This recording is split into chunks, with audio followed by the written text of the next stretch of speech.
Integrative spirituality involves two modes of growth and development: the psychosocial maturation process of growing up and the spiritual process of waking up. One without the other is one-sided and incomplete. You can find that passage on page 199 of Patrick Mahaffey's book, Integrative Spirituality. I am delighted to welcome you to today's MythLit webinar, hosted by the Fates and Graces, for the myth community to read together and celebrate the field of mythological literature. I'm Joanna Gardner, and we also have Stephanie Zachowski with us today. Stephanie and I are thrilled to welcome Patrick Mahaffey to MythLit. Patrick has done so much for the myth community through his work as a teacher and a writer, and we couldn't be happier to discuss his book, Integrative Spirituality, Religious Pluralism, Individuation, and Awakening. Pluralism is a key term in that title, which we'll unpack more in just a minute. But first, Steph is going to drop the link to this book into the chat. And Patrick, before we go further, I would love to invite you to take the virtual microphone and offer a few words of greeting or introduction or whatever you like before we jump into our discussion today. Okay, thank you, Joanna and Stephanie. I really am deeply appreciative to be invited to discuss my book and spend time with everyone who is choosing to be with us. So welcome to everyone who is here and to people who may be listening to it later. I just have to say, I have such deep respect and appreciation for both Joanna and Stephanie. They're wonderful women, and they are absolutely first-rate scholars, multidisciplinary scholars of myth, literature, religion, and depth psychology. And I salute them for establishing Fates and Graces and presenting events like these webinars, Myth and Lit seminars. I think it's an important public service that enriches us as individuals and our community and culture. So thank you once again, and I'm really happy to be participating in this. Thank you, Patrick. See why we love Patrick? Thank you. Thank you. We appreciate that so much. So we'll dive more into the book in just a minute. And then after Patrick and I talk about the book, we'll have time for questions. So everyone, please feel free to send in your questions and comments or thoughts or reflections, anything at all, via that Q&A button. The Q&A button is how we're going to be able to find your contributions to lift up into the conversation. Keep the chat going too, don't get me wrong, but it's going to be harder to find questions and comments in the chat than in the Q&A. So anytime at all, put your thoughts, your reflections, your questions in the Q&A. And so having just plugged the Q&A, let's open the chat for a second and let's have a chat check-in. Let us know where you're joining from. And if you feel comfortable sharing, we'd love to hear if you lean toward more aligning with a single mythic or religious tradition, or if you feel like you align with more than one. And if so, what are any or all of the traditions that you feel called to? I consider myself a magical realist, which I consider a thing, and also a scholar practitioner of creativity, which I know doesn't necessarily sound religious, but to me it is. And Patrick, would love to hear, I know we're going to be talking about the traditions that you study and align with, but if you could just offer a few little words about your positionality. Well, I remember being asked that once and thinking, what spontaneously came out of my mouth is I'm a Hindu Buddhist Jungian. There we go, a Hindu Buddhist Jungian. Perfect, thank you. Steph, how about you? Oh my goodness, this question's a difficult one. Yeah. what I'm going to go with is I am Christian by upbringing, and the Christian kind of is part of my psyche. So it is where I go. But I'm also along the lines of Chris Downing, where I kind of am creating my own pantheon within that realm. So it's kind of a mixture. Yeah. Thank you. Yeah, absolutely. And do we have any shares in the chat that are coming up? We do. We have a lot of shares in the chat. So everyone's saying where they're from. So that's super Okay, fun. good. Welcome, everyone. Welcome. Welcome from Kauai, and a Sufi embracing the unity of all religions. Sufi embracing the unity of all religions. Did I get that right? Yes. Okay. Yes. Yeah. Yeah. And I'm just going to kind of read this. Craig from Ventura County. Hi, Craig. I'm spiritual but not religious, but religion keeps breaking out in my recent fiction. So we'll see where that goes. That's interesting. That's the thing, right? It just kind of keeps popping up. We've got from Washington, fan of the mystic traditions. This is Jody. Hi, Jody. Of all religions, but probably mostly Taoist. Rick Alexander. Hi, Rick. I work with a tantric path, but find plurality to be a necessity and understanding how I fit into that. Yeah. Deb from Sam Raphael, mythologist, Jungian, depth, loving and respecting mysticism. And one more, Beth Ann. Hi, Beth Ann. I practice mostly Buddhism, naturalism, trees. I love that. Trees? Trees. I practice trees. I love it. Okay. And spiritualism. These are great. It goes on and on. Wonderful. Wonderful. Thank you, Steph. And thank you everyone for bringing these sensibilities into the space. These, I mean, just the words alone bring kind of, you know, the frisson of these traditions. So deep appreciation for sharing these things that are so important to all of us, right? And honoring all of them. And that is kind of a perfect segue, actually, for my first question for Patrick, which is about that key term, religious pluralism, right? So I would love, Patrick, to begin with just kind of a description or definition of what you mean by religious pluralism, if that's okay. Sure.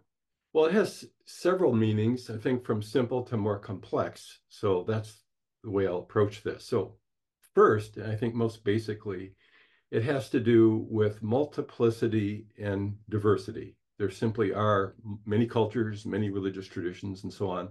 It's a fact, and we're more aware of that than ever before in human history. But more importantly, I think it's an attitude and a stance that we take towards that multiplicity and diversity.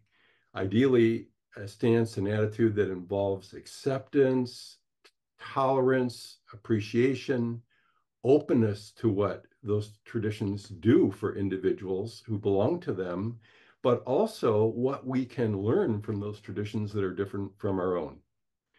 Now, at an academic level, another kind of meaning comes into play, which would be that we really can't understand a particular religion unless we understand to some degree others.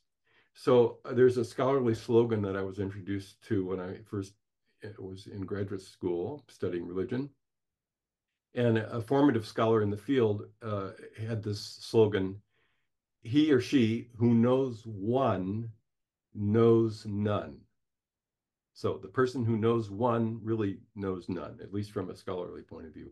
You really need to appreciate the diversity to even understand a particular tradition.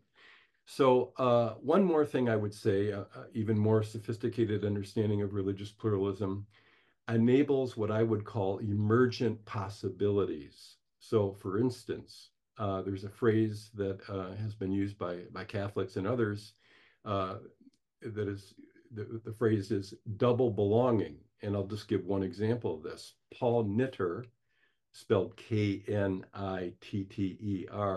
is a very important Catholic theologian who at some point along the way took refuge in the Buddha, the Buddha, the Dharma, and the Sangha, which is the way in which a person becomes a Buddhist, and wrote one of his many books. One of the more recent ones is called Without Buddha, I Could Not Be a Christian. And he shows how both of those things are synergistically what he needs to have, a really viable faith, in the 21st century culturally diverse world that we live in. So those are some meanings I think that tease out, what the phrase means, at least for me. That's wonderful. Thank you. So the attitude, the academic approach, and then this idea of emergent possibilities and double belonging. One thing that's coming up for me with like the attitude that you were describing sounds very much like, the attitude and approaches that are necessary for relationship of all kinds, acceptance and tolerance and listening and just kind of an open presence. Yeah, wondering if you have any thoughts about that, like being in relationship with many religions. Yeah, I think that a spirituality that isn't relational is at best a very one-sided and very limited spirituality. And I think Relational spirituality. but conversely, the more robust your spirituality, the more people, the more cultures, and the more aspects of what life is about are included. Mm-hmm. First of all, included, and then beyond that, hopefully integrated as much as managed to do. So clearly, I think authentic religion, authentic spirituality is inherently relational. In my mind. I love that. Thank you. Authentic spirituality is inherently relational. There's a quote for social media right there. Thank you, Patrick. So let's move on to the next question, and that is wondering if you would share with us the story of how the book came to be. At one point this book didn't exist, and then now it does. Now I can hold it in my hand and I can read it and integrate these ideas, right? So would love to hear the book's origin story, like from when it first was an idea sparkling in your mind to maybe when you first held the first printed copy in your hand. Okay.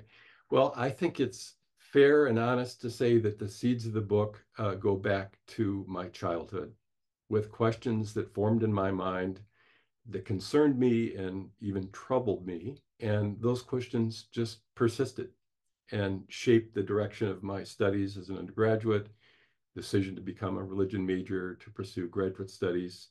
And I'm going to say more about that a little later when I read a few passages from my book. So definitely the seeds for it came very, very early. So then when I did embark in postgraduate education, I ended up writing a dissertation that was really on religious pluralism. The title of it, in fact, was called Religious Pluralism and the Question of Truth, an Inquiry into the Philosophy of Religious Worldviews. It was a study in the subfield of religious studies called Philosophy of Religion, which actually up to that time was still pretty much operating within the frame of particularly Jewish and Christian traditions. And my mentor, Ninian Smart, was a real pioneer in broadening the field into a comparative, into what was called then, now as well, comparative philosophy of religion. So I kind of, learned from him and developed, as best I could, a study that focused particularly on two traditions, the Christian traditions and Hindu traditions, and the various ways in which one could have what their attitude would be as a Christian or a Hindu. Were you exclusive? There could only be one way that would be true.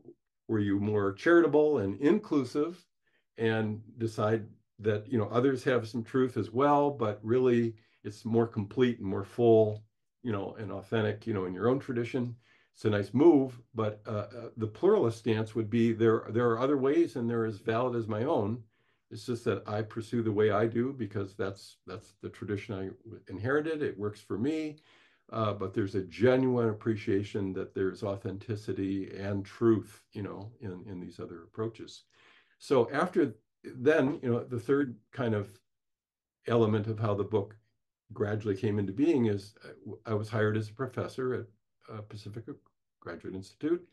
And it was during that time that I realized I wanted to reshape this book, particularly in a way, reshape my dissertation in a way that put myself into the equation. I'll say a little bit more about that later, but in graduate school, it was imperative that I was bracketed out of it. So there was nothing in that dissertation that would give a clue about, what my particular, view was. So during the nearly 3 decades now, really working at Pacifica, two other areas became important to me: psychological individuation and spiritual awakening. And then what's the difference and how might they be related?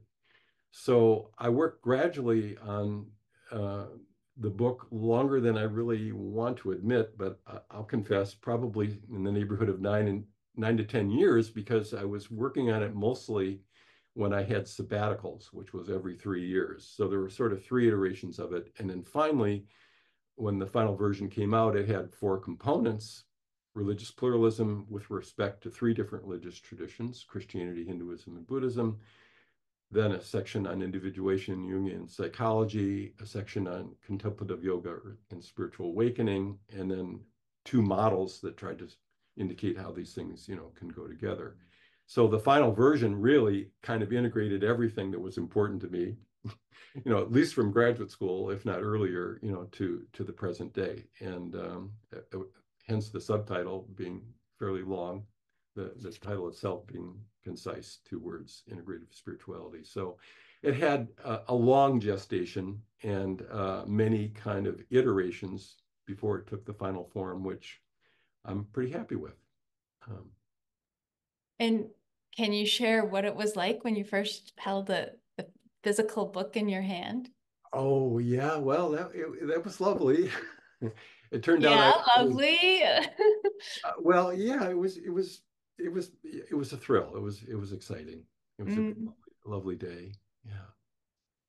I it's inspiring and encouraging to me, that you gave this book 9 to 10 years, like you say. And I think that shows on every page. This book it feels like to me like it's been distilled into the exact words. And they say the way to write is to put the right words in the right order.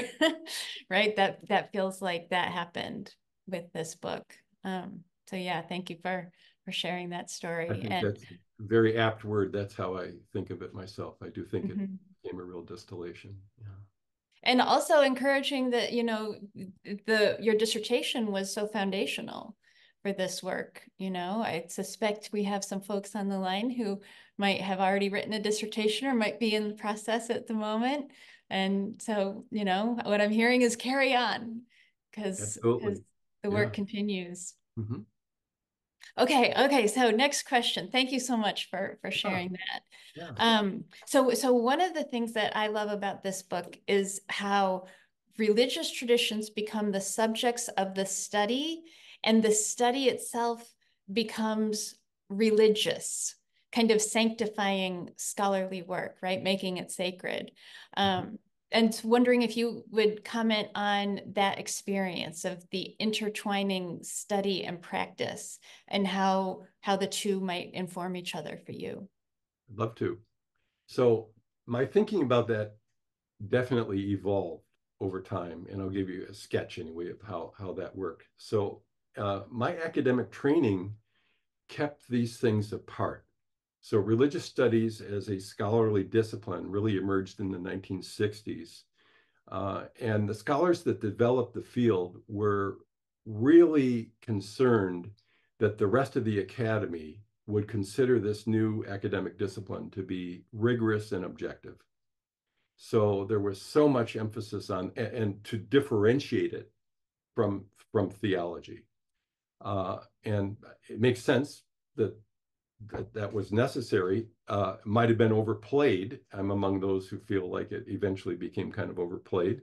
But as a result of that, when I was in graduate school, I kept my own spiritual practices in the closet, so to speak, lest I be perceived as not as rigorous, as I should be and that they would want me to be. So when I first started teaching religion after I completed my doctorate, I was teaching at a community college, a world religions class. And students would come up to me sometimes and say, well, are you religious? Do you belong to a religion? And I thought, what a great compliment. I achieved what my teachers thought I was supposed to do, not show any bias and be such an objective, fair-minded scholar about these different traditions that I was trying to lay out on their own terms as accurately, as possible.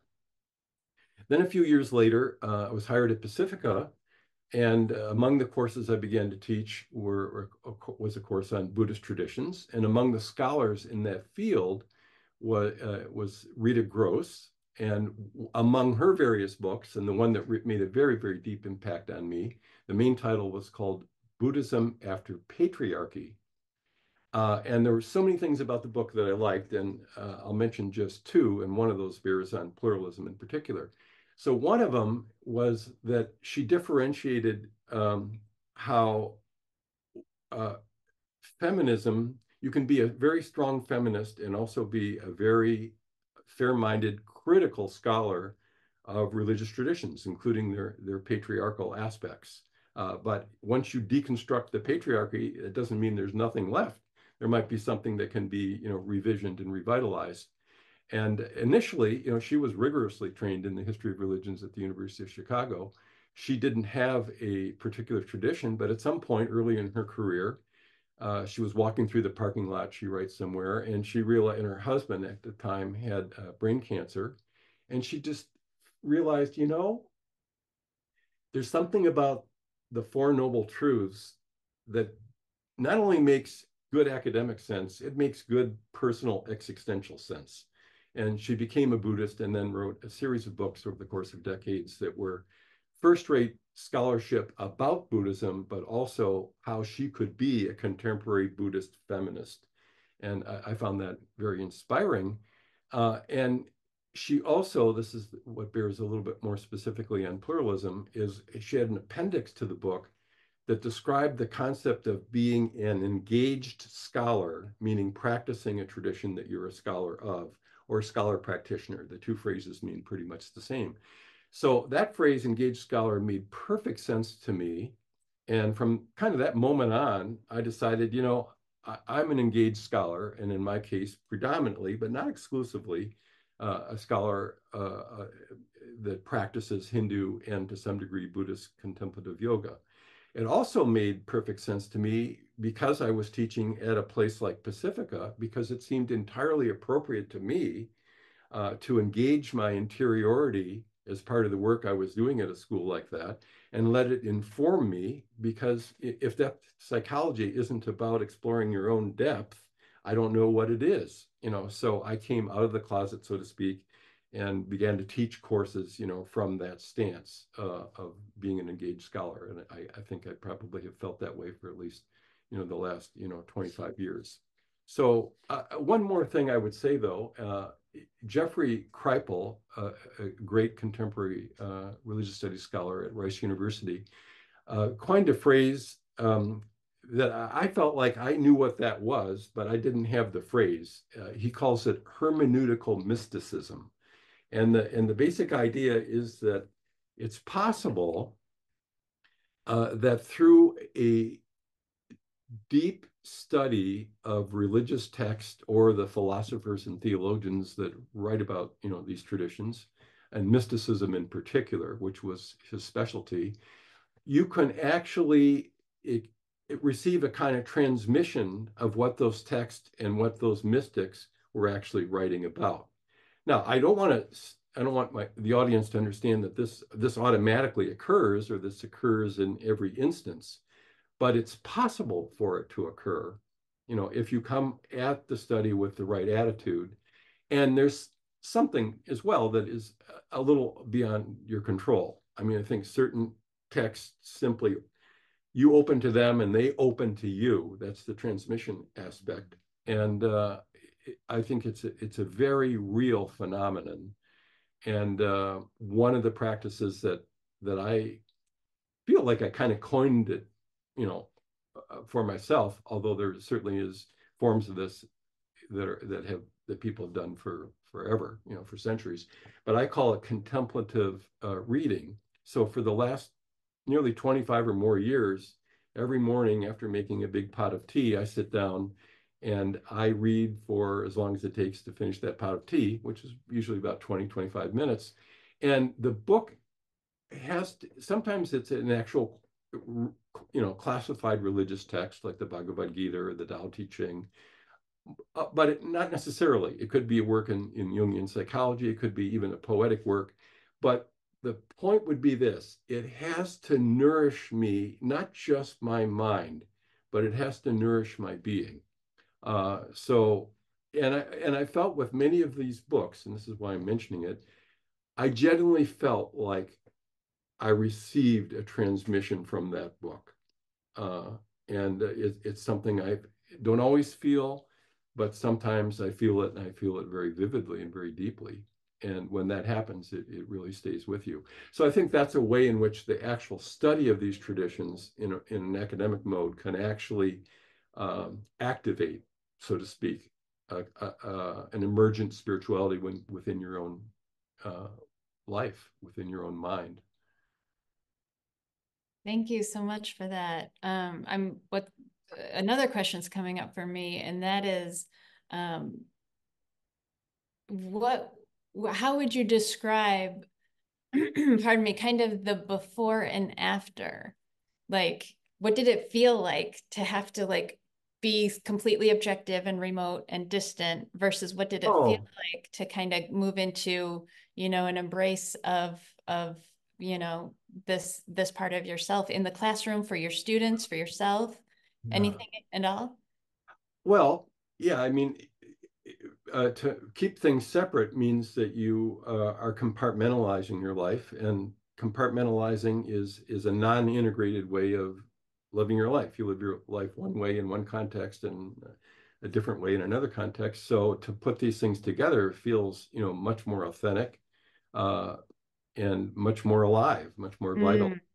And then in the classroom, at Pacific in particular, that gradually over time became a much, much richer, more satisfying experience.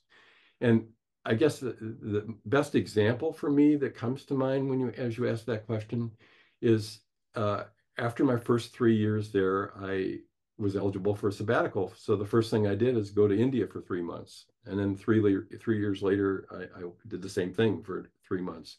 And particularly after the second trip, I realized that this tradition lives in me.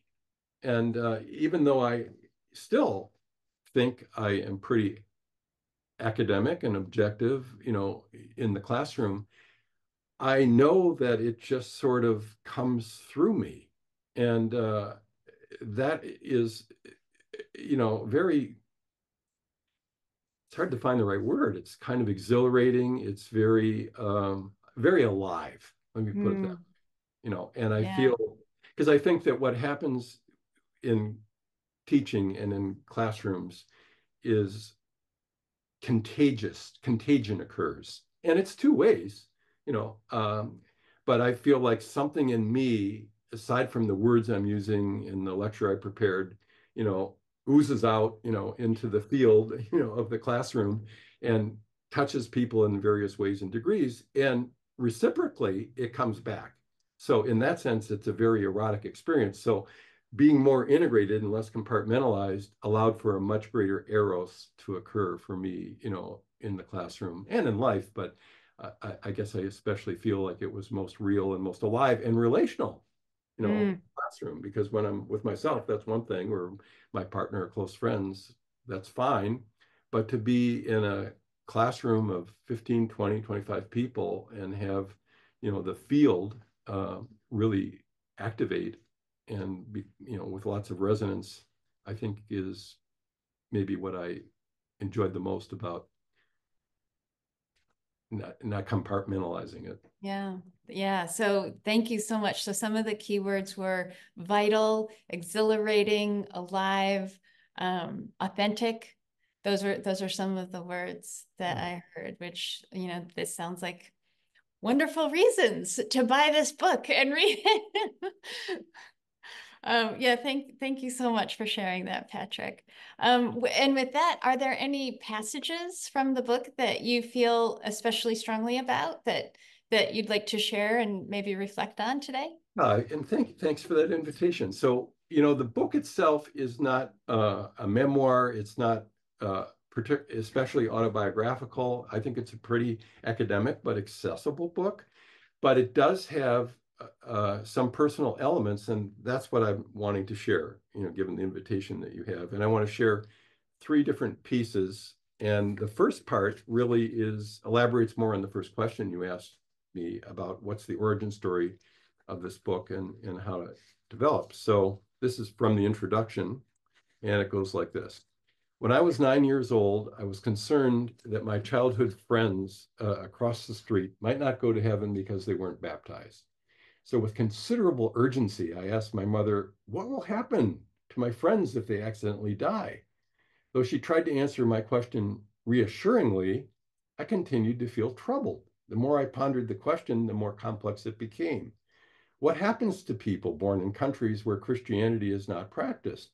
And what about people who lived before Jesus was born? God would not exclude them from heaven, would he? And while these thoughts were the simple questions of a child, they persisted into my adolescence and adulthood. Later, my childhood concerns morphed into more mature concerns, ones that continued to animate my academic career. How can religious pluralism flourish in a secular postmodern world? How can the study of religious thinkers and contemplatives from different traditions and inspire and inform one's spirituality? What is the nature of divinity? How does one's God image relate to one's self-understanding? And what is the relationship between psychological individuation and spiritual awakening? My earliest memories of the divine were often overwhelming. I experienced an immense power and silent presence that evoked fear and aloneness. I felt I could not communicate these experiences to my parents or anyone else, believing that I would not be understood or the experiences would be disavowed. Later, when I studied religion as an undergraduate, I realized in retrospect, I had had the experience of the numinous described in Rudolf Otto's book, The Idea of the Holy. The numinous, he writes, is the mysterium tremendum, a tremendous mystery that evokes feelings of fear, urgency, and fascination. My experiences were pervaded by the tremendum aspect, the fear and dread in the presence of the sacred that Otto characterized as wholly other. Such an encounter, he says, entails, quote, the emotion of a creature submerged and overwhelmed by its own nothingness, in contrast to that which is supreme above all creatures, and a primitive feeling of demonic dread. I really nailed it in terms of what I had felt. So during this period, while lying in bed at night, I also had experiences of imagining heaven, which for me was more a state of consciousness than a visual landscape. This initially felt peaceful and safe, but it invariably changed into a condition that was unsatisfying and constrained. Consequently, I would need to imagine another heaven beyond the one I was in until that heaven also felt like a bound condition. And I continued imagining still further heavens with the same result. These imaginings ended with a strong sense that the peace I sought could only come by ceasing to exist. I understand now that this feeling was not a death wish, but rather an early intuition that egoic existence is incomplete and ultimately becomes wearisome, which no heaven can resolve, and is something from which one needs to be released. In the language of the Buddha, the separate sense of self or ego needs to be extinguished for one to enter the realm of real freedom and joy called nirvana. My spiritual quest then began in earnest when I decided to major in religion. I was an undergraduate at one of the first public universities to have a department of religion. I was fascinated by the religions I was studying and longed to find a spiritual path I could practice. While taking a course on Hinduism, I learned from a classmate that weekly meditation sessions were being held at the home of a professor of English and Asian classical literature. Dr. Robert Schaefer. So the following week, I just showed up at his door, and he graciously let me in, and I had the first of my experiences of meditation. And later in his living room, we sat together with him and a few other people drinking tea. Robert would then typically read a letter that he had received from his guru, Sri Roshan Nath, a Hindu yoga and meditation master who lived with his family as a householder in New Delhi, India. One evening early on, I was surprised to learn that Nachi, as we called him, whom I had never met and could have known nothing about me, had commented on my character and my presence in the group. Nachi then visited my college town, Kalamazoo, that summer, and I met him for the first time in a retreat. When Robert introduced us, Nachi referred to me as a lost child. I did not know what he meant, and I was too shy to ask. I learned later that he saw me as a person who was not at home with my family and culture into which I was born, and that I had a restless desire to experience God. From Nachi, that weekend, I received an initiation called Shaktipat, a transmission of spiritual energy from a teacher to a student. He chanted Om and touched me on the forehead. And a few weeks later, while meditating with Robert, I suddenly was pervaded by a blissful energy. The experience was formless yet personal, and the energy felt like boundless love that conferred the feeling that I was completely acceptable and at home in the universe. Shaktipat, that initiation, also led to profound transpersonal experiences with Robert. A few weeks later, while talking, we were spontaneously enveloped by a presence that left us silent and transfixed. There was a flow of spiritual energy between and around us, and we experienced a loving presence. Robert's face morphed many times as I gazed at him, and in that moment, I felt as though I'd known him for many lifetimes. We refrained from trying to analyze the experience. We both acknowledged that it was precious and numinous, a gift, an experience of grace that had come unbidden. Robert understood it to be what Jewish theologian Martin Buber described as an I-thou encounter. That characterization fit for me and is how I continue to understand relational mysticism. In the weeks and months that followed, whenever I saw Robert, this powerful experience would happen spontaneously. And since these experiences were catalyzed by eye contact, I viewed them as darshan, a Hindu word that means seeing and being simultaneously seen by the divine. Given the mutuality entailed in these encounters, I believe we saw a divinity within one another that included yet transcended both of us. These experiences changed my relationship to the divine. Whereas my childhood encounters with the numinous evoked feelings of fear and estrangement, my experience of bliss in meditation and the I-thou experiences with Robert were characterized by love, belonging, and wonder. Okay, the second piece is very short. It's just a paragraph, if I can find where I put it.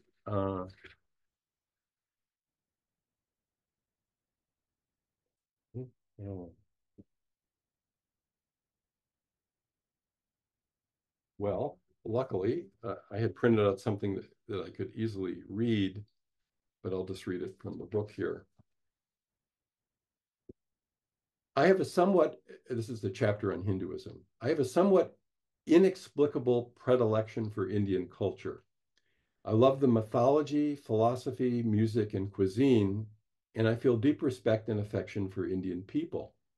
It should come at no surprise then that I love Indian spirituality also, which embodies the values and sensibilities of the culture.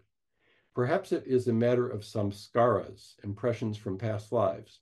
In any case, becoming a Western Hindu or contemplative Hindu yogi has been an essential aspect of my individuation process. I'll just stop there. Now, the third piece is from the end of the book. It's a little bit longer, but I think it really is the heart, of what I hope to convey in a more personal way in the book. So I write in this final chapter, I share my credo, our personal creed, and the contours of my integrative practice, with the hope that it might inspire you to clarify your own faith convictions and to engage in forms of inner work that align with the spirit of the depths that calls to you. The word credo may lead us to think of creedal statements or articles of belief that we must affirm to be a member of a religion. My discussion of faith and belief in chapter 2 clarified that belief originally meant to love and to hold dear. Recalling this meaning, credo, or I believe, means really I commit myself or I engage myself. And faith, as we saw in that chapter, pertains to how we orient ourselves and interpret reality. And at a practical level, is about doing things that engender love and compassion towards others. William James expressed this pragmatic stance in his classic, The Varieties of Religious Experience, where he notes the intimate connection between how we see the world and how we act in it. He argues, as I have in this book, that the visible world is but a part of a more spiritual universe from which it draws its significance, and that union or harmonious relationship to that vaster non-material domain is the true aim of our existence. Through prayer or other forms of intercommunion with that world, spiritual energy flows in and produces psychological and material effects within the phenomenal world. How we understand that which is beyond, yet continuous with, our higher nature is a matter of what he calls over-beliefs. Over-beliefs elude empirical proof, but are the ideas that one finds most persuasive for understanding life's ultimate questions and for deciding how to act in the world. James expressed his own overbelief in God or the divine, asserting the hypothesis that by opening ourselves to it, we not only fulfill our deepest destiny, but the universe takes a turn for worse or for the better to the extent that we fulfill that destiny. In the Indian traditions, the first and most important step on the spiritual path is getting oriented to the view, in the capitalized view. Remember, darshan means seeing and being seen. It also is the word for philosophy or worldview, a way of seeing. So view then serves as an understanding of reality that inspires and supports the efficacy of our spiritual practice. And the term is analogous to the Western notion of credo and to James's over-beliefs.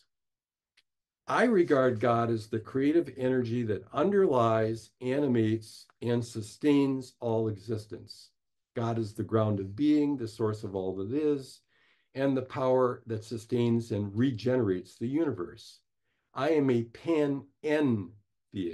There's one additional syllable in there, an en, between pan and theist, panentheism.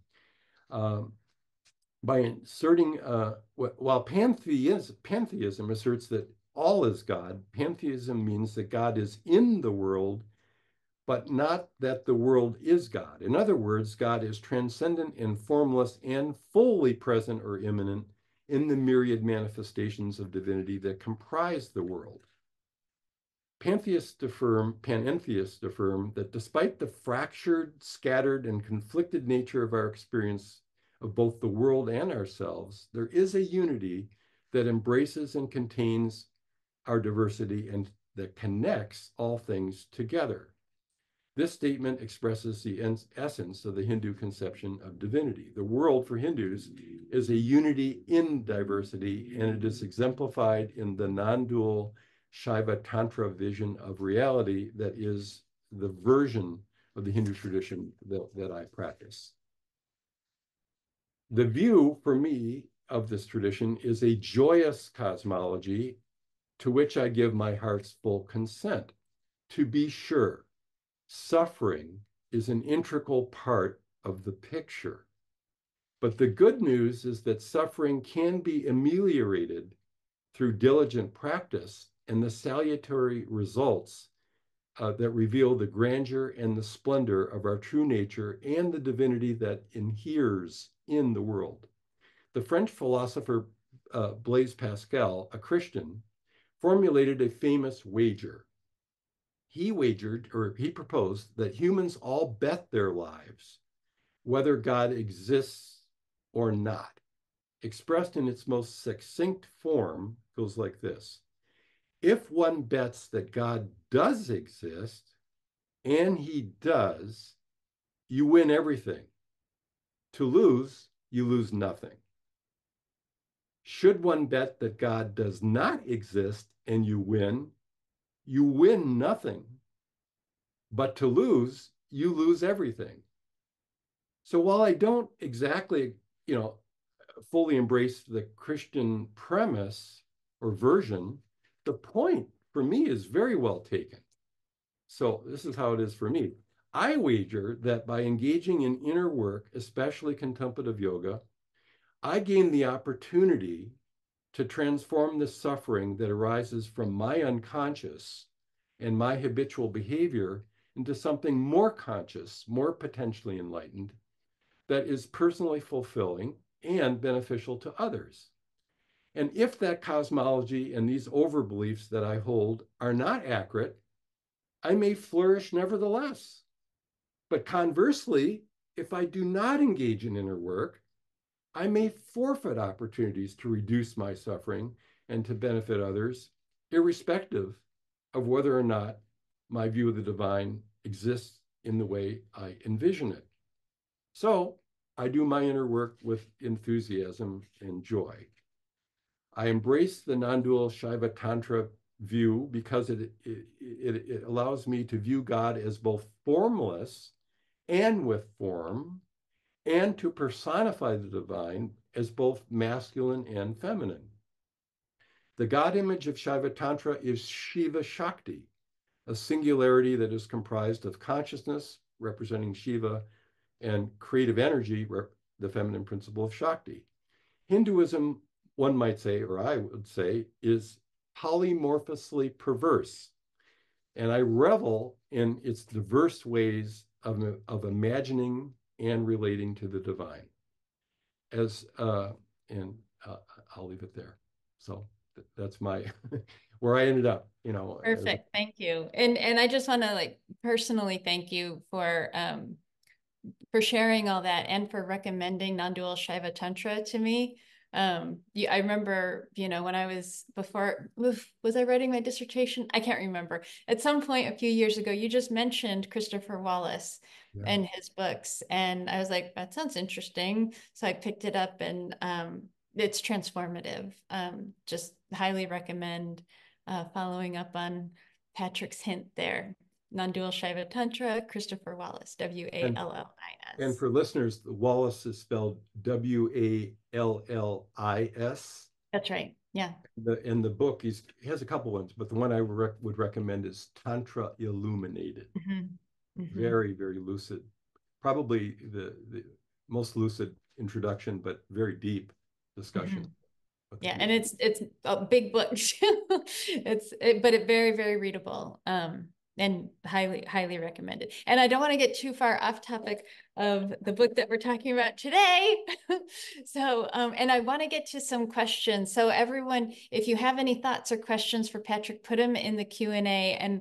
And while you're typing, Patrick, I'll toss one last question to you, and that is wondering if you could comment just in a few words about two things, how writing the book changed you, if at all. I'm guessing it did, and how, if at all, your ideas in this book have changed since you wrote it.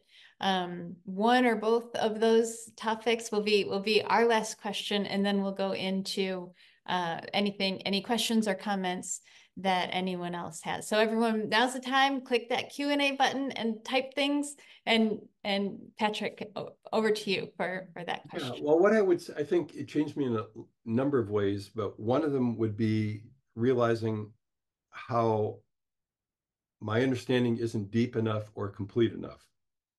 So I feel a deep urge to want to, that drives me to go deeper and to learn more. So, and one of the ways I'm doing that is writing a new book, which in a way is not altogether different from this one, because what I think Jung had it right when he said that basically we need to circumambulate our lives. Now, circumambulate means to circle again and again. So at one level, psychologically, we're taking the pieces and parts of ourselves and trying to weave them together ever more connectedly into a fabric of wholeness, as much wholeness as we can put together. And that's an ongoing process that really needs to occur until you breathe your last breath. But then at a more intellectual level, I find that the worldviews that have influenced me the most, how do they really weave together as a kind of intellectual mandala? And that's what the new book is attempting to do. It's looking at six different views, some of which I wrote about in this book, but putting them together in a way that is different than the way I expressed it in that book, and which also models how someone else might do that. So near the end of each chapter, I end up saying, well, okay, what did I find most useful about this view? And then what was less useful for me? Not presupposing it would be the same for somebody else, but just to show, how you can think about something in those two ways. And then I also have a set of self-inquiry questions that people could ponder based on the four themes of the book, which is, what's the God image of this view? What's the sense of self? What's the ultimate purpose of life? And what are the practices that would allow you to achieve that purpose? But the second thing I'd say very quickly is it also changed my practice. I actually did 5 years of training to become an acharya, an authorized teacher in a lineage of non-dual Shaiva Tantra, and decided not to finish that. The study was great, but I realized, I would have felt constrained by the sort of norms and rules and regulations of how I would have to teach meditation. And I didn't want to I felt like I needed to trust how my own reading, writing, and practice wants to continue to unfold. So those are two ways. Wonderful. Thank you so much. And let's hear some virtual applause for Patrick in the chat. Open up that chat and get some applause going in there. Yeah, that's so wonderful. I used to have a poetry teacher who would say, work and rework your obsessions because that's your material, which is very much like Jung's circumambulation. So yeah, so I'm going on record right now as saying we will do a Mythlit webinar about that book when it comes out. So keep writing and let us know when we can read it, and would love to have you back to talk about it. And so with that, Steph, do we have any questions or comments in the Q&A? Are people clicking the Q&A button and typing things in? Yes, we have a one thus far. Yes, and this is from Helen. Oh, we have another one here. Okay. And Helen asks, how can we integrate spiritual practice in the midst of so much divisiveness in the world? How do we stay open in the midst of profound heartbreak?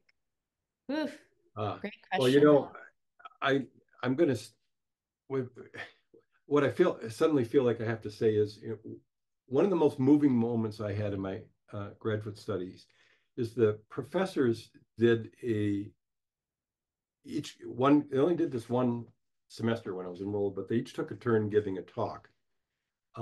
And one of them titled his talk, Going to Hell with Religious Studies.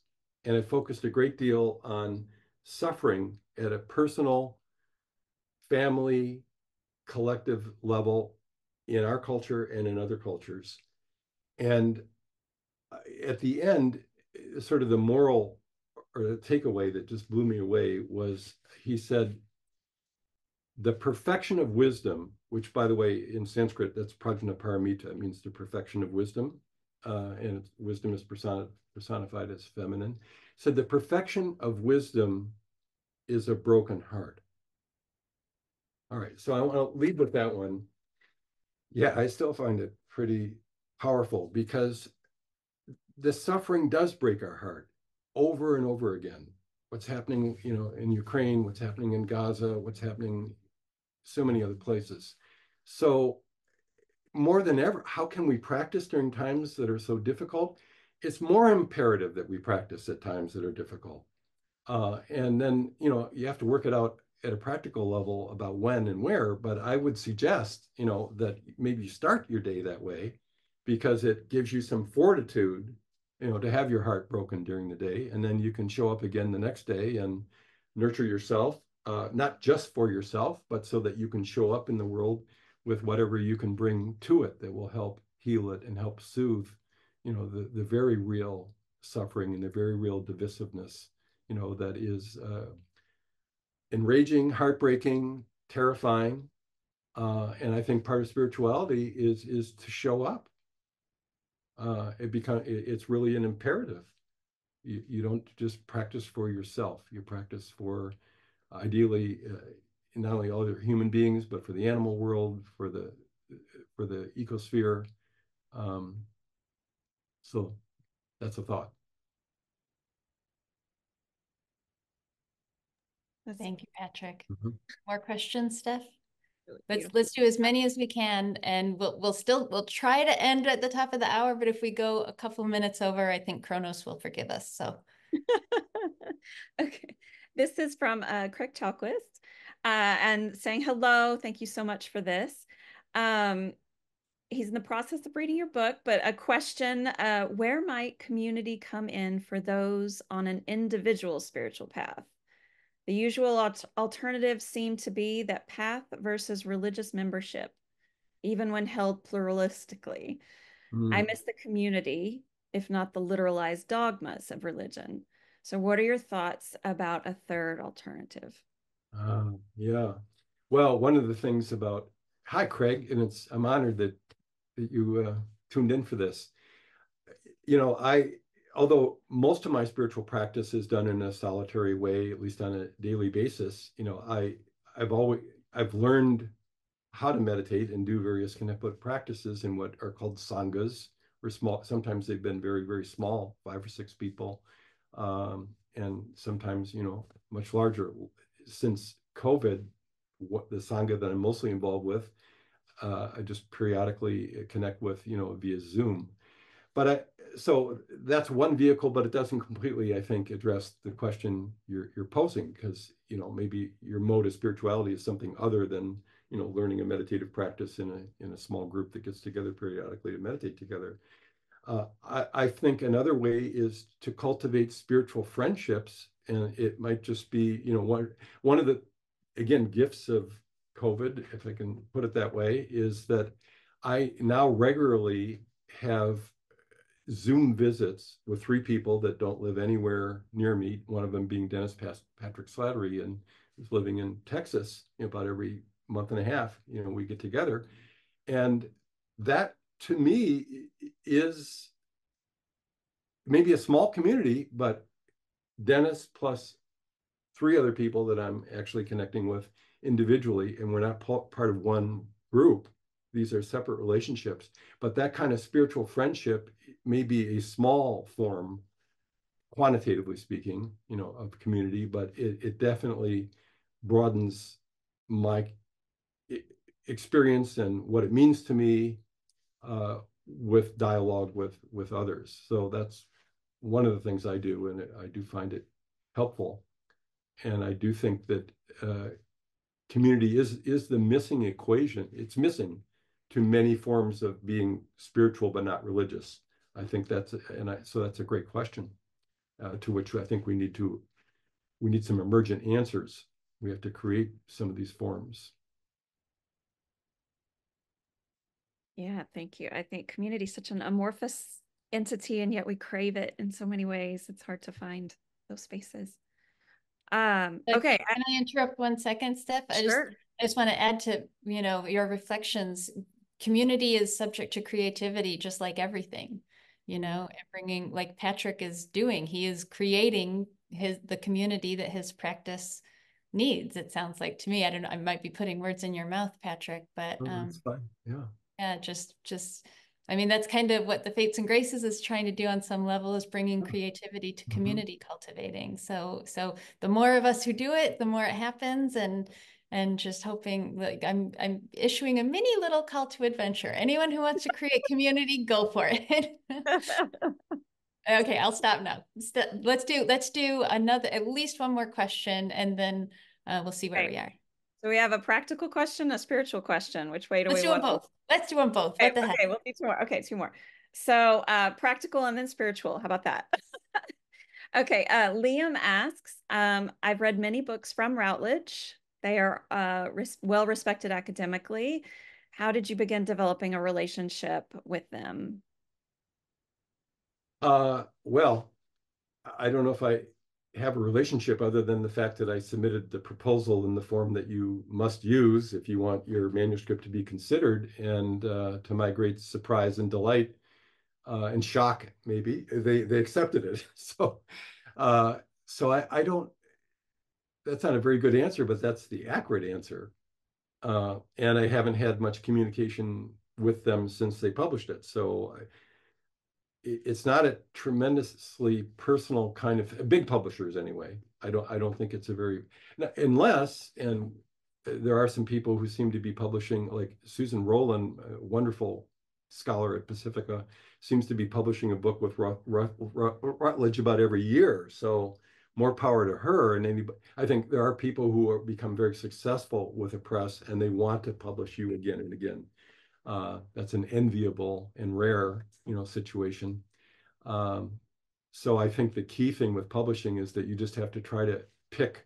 And in my case, I picked like 4 different presses that I thought most closely aligned, sent proposals to each one, and luckily one chose it. Thank you. Yeah, I think that's helpful and a common question when you're out and about trying to pitch these ideas. Okay, last question, and this is from Rick. Do you ever get the sense that such a pluralistic approach can keep one from the depth of a tradition, or might actually keep us from realizing the goal of any one single path? And if so, how do you approach that as an obstacle? Yeah, it's a good question, and it certainly could. But my take on this is you can be nourished by many traditions, but you have to have one of them has to be the groove you spend most of your time in, and that's exactly how I proceed. And there was a time when that wasn't the case because I was still more in an exploratory mode. But what I hear in the question, and I think it's well put, is that you need depth even more than breadth. So the breadth refers to the pluralistic part. The depth is what really delivers the change within your being. So clearly try to anchor yourself, in one tradition and be open to what, you can also be nourished by, but that becomes supplementary and complementary, but not the groove that you're primarily in. And being in that one groove it doesn't mean it's a better groove or more truthful groove. It's just the groove that really fits your temperament and what can be most efficacious, what can have the most results and effect, in your life. And that you just feel joy being in that groove. You don't have to work at it, it just it draws you in.